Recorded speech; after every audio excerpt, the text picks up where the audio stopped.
ગુજરાતની આઈ પરંપરામાં વર્તમાન સમયના 3 આઈમાં 1. આઈ શ્રી દેવલમાં. આઈ શ્રી દેવલમાનું ધામ ગરવા ગિરનારની ગોદમાં આવેલા બલિયાવડ ગામમાં આવેલું છે, જે શ્રી ભગવતી શક્તિપીઠ તરીકે ઓળખાય છે.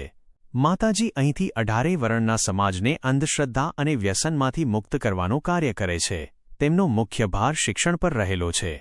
આઈ દેવલમાને સાક્ષાત જગદંબાનો અવતાર માનવામાં આવે છે અને આજે બલિયાવડ ધામ 18 વર્ણના લોકો માટે આસ્થાનું કેન્દ્ર બન્યું છે. 2. આઈ શ્રી રૂપલમાં. આઈ શ્રી રૂપલમાનો જન્મ વિસાવદર તાલુકાના રામપરા ગામે આલસુર આપાને ઘરે થયો હતો. તેમને સાક્ષાતમાં નાગબાઈનો અવતાર ગણવામાં આવે છે.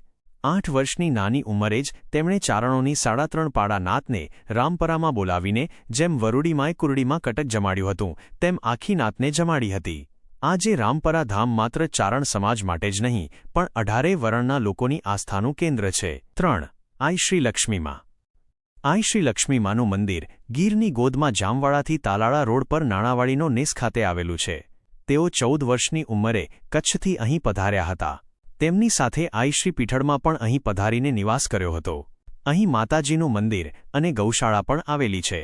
આઈ શ્રી લક્ષ્મીમાને પણ સાક્ષાત જગદંબાનો અવતાર માનવામાં આવે છે. આઈ પરંપરામાં વર્તમાન સમયમાં ઘણા માતાજીઓ છે, પણ મારી બુદ્ધિ પ્રમાણે મેં અહીં દર્શન કરાવ્યા છે. જો મારાથી કોઈ ભૂલ થઈ હોય તો મને માફ કરજો.